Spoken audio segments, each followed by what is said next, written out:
I let Harper Lane steal my boat because I wanted her to, and I know that sounds insane coming from a man who spent 22 years in uniform, dodging bullets, sandstorms, and bureaucrats with clipboards. But after everything I've seen, the only thing I really wanted when I came home was silence. The kind of silence you can hear in your bones, the kind that doesn't ask anything of you except that you breathe. That's why I moved out to the lake, to the little cabin my late uncle left me. A crooked porch, wood-smelling place tucked under pines, with a rickety dock and a strip of water that turns silver every sunrise. No neighbors over the fence, no committees, no letters about approved mailbox colors, just coffee, birds, and the soft slap of waves under the planks. And for 3 whole days I had exactly that. 3 days of fixing dock boards, listening to loons, feeling my shoulders finally drop an inch. On day 4, I heard sandals on gravel.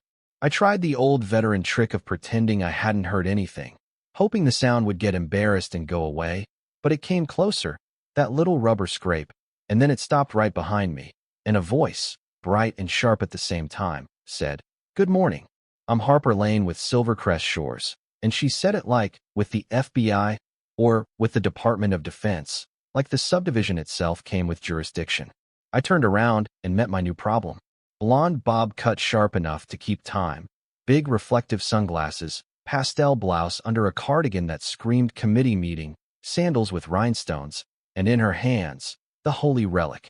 A thick clipboard with color-coded tabs and a laminated badge that read President, Silvercrest Lakeside Association in bold letters, and I remember thinking, of course the quiet lake comes with a boss. I told her my name was Ethan Cole, that I was just fixing my uncle's dock, that this stretch of shoreline had been in my family since before there even was a Silvercrest Shores, and she smiled wider, the way people do when they're about to tell you your life is now subject to their flowchart. She explained, in that sugary tone you use with stubborn children, that historically this cove had been used for community barbecues, sunset socials, baptisms, weddings, that neighbors always treated my uncle's dock like shared space, that the lake was for everyone, and that she'd be happy to put my dock into the Silvercrest Lakeside Association's weekend boat launch schedule. 2 days for me. 1 day for the community. I told her no. Not rude, not loud, just a flat, simple no, because I'd read the deed twice, and I'd confirmed with the county that my parcel wasn't under any HOA jurisdiction, and I pointed at the fresh private property. An "no trespassing" sign I'd bolted to the dock post, and at the second one underneath that said, "This means you." The last 2 words painted by hand on an evening when I was particularly motivated. Her smile shrank a centimeter. What followed was the classic dance. Guilt about community spirit, reminders that I was the new guy, subtle threats about complaints, meetings, citations, all wrapped in phrases like "we" and "our lake" and "shared stewardship." And every time she said "our," she gestured vaguely at my dock, my trees, my shoreline, like my uncle had just been keeping them warm for her HOA. I installed cameras that afternoon. Small black domes tucked under the eaves, one watching the road gate, one watching the narrow path through the birches where people had been cutting down to the water, another aimed at the dock, red LEDs blinking like tiny watchful eyes. I hung steel gates at both entrances, nothing dramatic, just waist-high sentences that said, "Full stop." And I started a notebook, because if the Army taught me anything, it's that documentation turns nonsense into ammunition. On the cover, I wrote, Harper Log, Volume 1. Entry 1. HOA President attempted to schedule my dock for weddings and baptisms. Outcome. Denied, eyebrow raised. Entry 2. Implied threats of citations from a governing body that doesn't govern this land. Outcome. Mention 911 and the sheriff.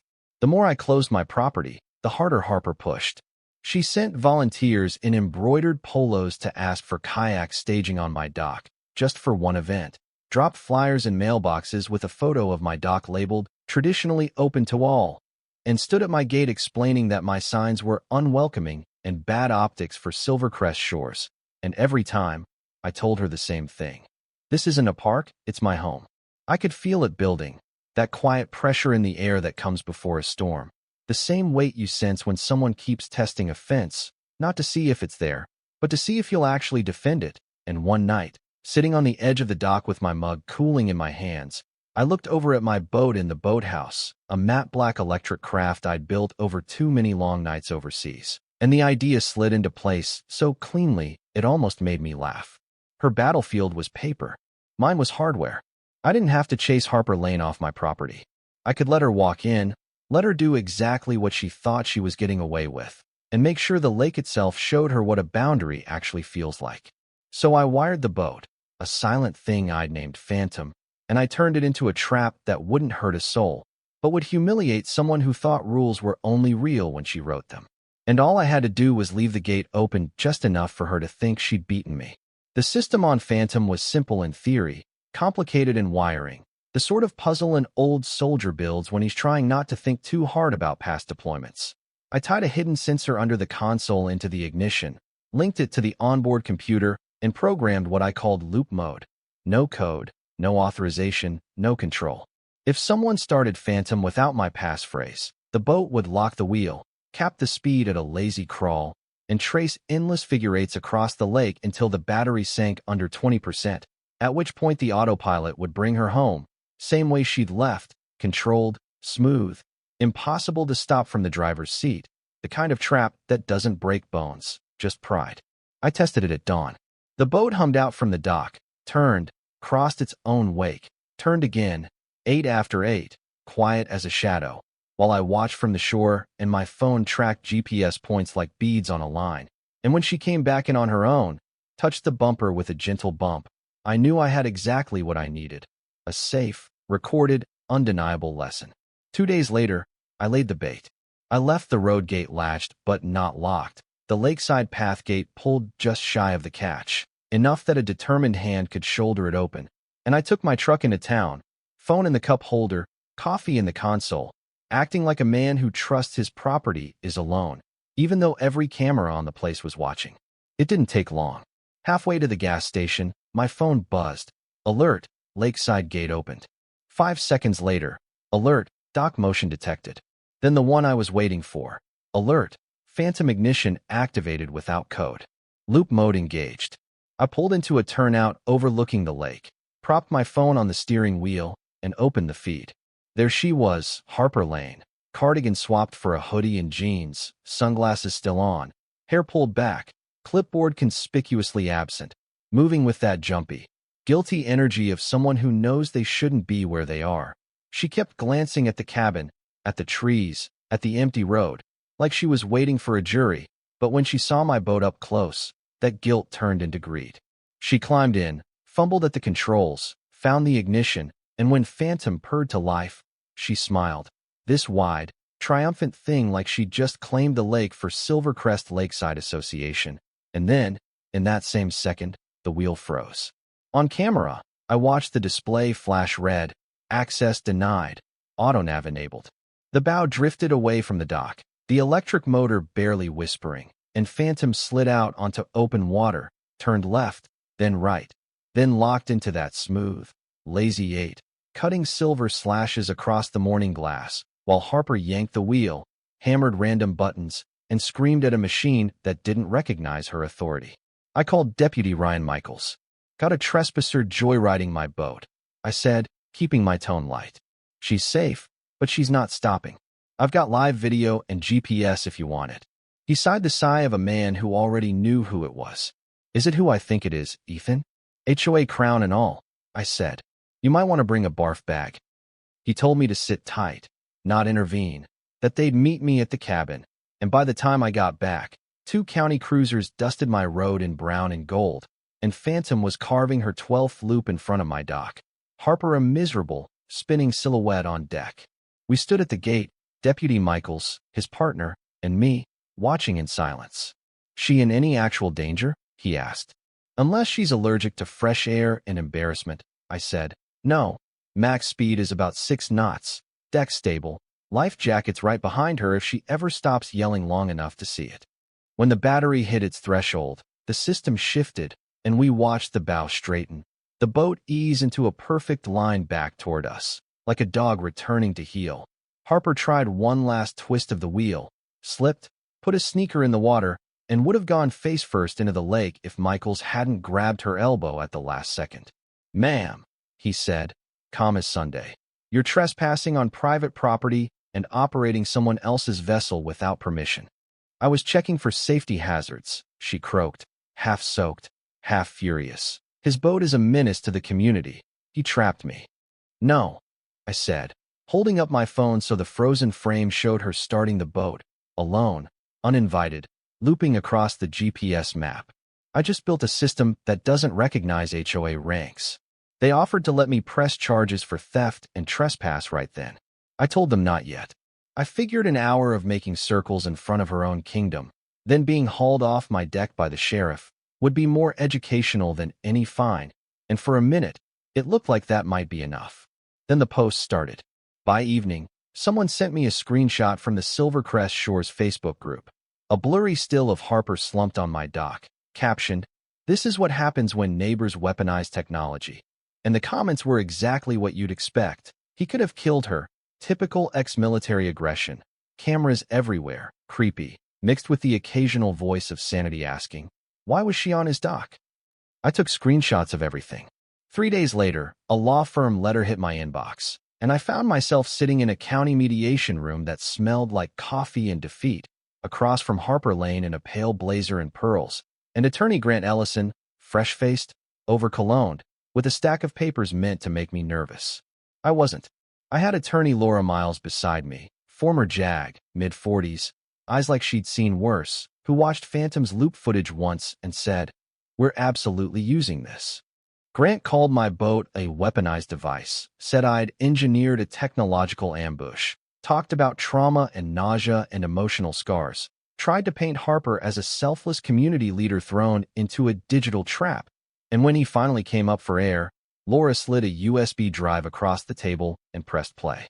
The room filled with the boat's comm system voice, access denied, auto-nav mode enabled, and then Harper's own voice, loud, angry, shouting at a boat that refused to obey, while the GPS data flashed on screen. Low speed, stable track, figure 8, safe return, every second time-stamped. The mediator watched, the way you watch a slow-motion fall you can't stop. Then Laura handed over the parcel map showing my property well outside Silvercrest Lakeside Association's jurisdiction, the sheriff's report documenting unauthorized use, and, for dessert, a printed screenshot of Harper's Facebook post accusing me of weaponizing technology. Your client, Laura said quietly, walked onto land she doesn't govern, took a boat she doesn't own, ignored every boundary she'd been told about, then broadcast a lie about my client to her entire HOA. We can talk about emotional distress if you like, but I have a feeling the court will be more interested in trespass, attempted theft, and defamation. The complaint died right there. Case dismissed, with prejudice. By the end of the week, the dismissal was the worst part of Harper's problems. An anonymous letter started circulating in Silvercrest Shores, listing every stunt she'd pulled in 3 years, trying to reassign a disabled parking spot, borrowing a neighbor's mower for community use, spending HOA funds on decorative file organizers. And suddenly the people who'd been clapping for her at meetings were signing a petition to remove her as president. It passed, unanimously. And for the first time since I'd moved in, the lake got very, very quiet. A week after Harper Lane lost her crown at Silvercrest Lakeside Association, a for sale sign appeared in her manicured front yard, all fresh paint and false hope. Her beige SUV vanished one morning, loaded with boxes and plants and, I imagine, that laminated badge she'd loved so much, and she drove past my gate without slowing down, windows up, eyes straight ahead, as if the water itself might put her back in loop mode if she looked at it too long. 2 days later, I found an envelope in my mailbox. Inside was a printed copy of a revised HOA charter, with several shiny new lines about respecting independent property boundaries and no assumption of access without written consent, and a handwritten note from Megan Clark, one of the quieter board members I'd barely spoken to. Dear Mr. Cole, it read, while we cannot officially endorse your boat incident, many of us are grateful you did what we were too afraid to do. The lake already feels calmer. Enjoy your peace. Megan. I pinned it to my fridge next to the first page of Harper Log, Volume 1, a little trophy wall made of paper instead of antlers. Life slid back into something like normal. Mornings turned into coffee on the dock, line in the water, fog lifting off the lake in slow curls. Evenings became the creak of the porch chair, the low hum of Phantom charging in her slip, the soft whir of cameras quietly recording a whole lot of nothing, which is exactly what I wanted them to see. My most persistent visitor wasn't human. He was a chunky raccoon I started calling Rusty, a shameless little bandit who waddled out of the tree line at dusk, pawed at the trash can, stared at me like I was late with his reservation. He never demanded access, never filed complaints, never called anything community property. He just stole leftover jerky when I forgot to latch the lid and left muddy paw prints on the dock. Compared to Harper, he was a dream neighbor. Across the lake, Silvercrest shores adjusted. The new board, led by Megan, sent out short, almost apologetic emails with subject lines like reminder, respecting private property, and lake access, clarified policies. And for the first time, nobody in a visor or polo showed up at my gate asking to borrow my shoreline for a potluck. Sometimes I'd see kayaks or paddleboards drift a little closer than they needed to, their riders sneaking looks at my dock like they were visiting a minor tourist attraction. The place where the president got put in boat detention, and every now and then someone would lift a hand in an awkward little salute, a silent thanks from across the water. I could live with that. One cool morning, with the mist so thick the far shore was just a smudge, I took Phantom out alone for the first time since the whole mess ended. No cameras, no witnesses, no loop mode. Just me and the quiet electric hum under my boots. Halfway across the lake, I cut the motor and let the boat drift, the world shrinking to ripples and breathing. I thought about the places I'd been, the things I'd seen, the way I'd learned to sleep sitting up with my boots on, and how crazy it felt that, after all that, the hardest one piece of my life was a strip of water and would threatened by a woman with a clipboard and a title she thought outranked a deed. The truth is, this was never just about a boat. It was about boundaries. My uncle's cabin wasn't just lumber and nails. It was his years, his work, his decision to leave me a place where I could finally stop running. And when Harper decided her traditions mattered more than my title on that paper, she wasn't just borrowing a dock. She was stepping on a legacy and calling it an honorary zone. I didn't build a trap because I enjoy humiliating people. I built it because she ignored every softer answer. The signs, the conversations, the gates, the warnings, even the quiet visit from Deputy Ryan Michaels before things got bad. She walked past all of that, certain that if she just pressed hard enough, the weird ex-soldier in the cabin would fold and his boundaries would turn into her amenities. So I gave her a boundary she couldn't talk over. Steel, software, a humming motor, and 43 minutes of circles she'd never forget, captured on video, signed by her own choices. Was it petty? Absolutely. Was it cruel? I don't think so. She walked away with nothing worse than wet shoes and a bruised ego, and in exchange, an entire neighborhood learned that property lines don't vanish just because someone with a title doesn't like where they are. These days, when the last light hits the lake and Rusty is rummaging for snacks, I sit on the end of the dock, listen to how quiet it is, and feel something I haven't felt in a long time. Satisfaction, the kind that isn't loud or flashy, the kind that just settles, like a weight finally set down. I defended my peace, not with fists or screaming, but with patience, receipts, and a slightly vindictive boat.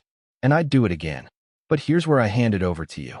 If you were in my boots, exhausted, longing for quiet, watching someone like Harper Lane push and push until your home felt like a battleground, would you say I went too far or not far enough?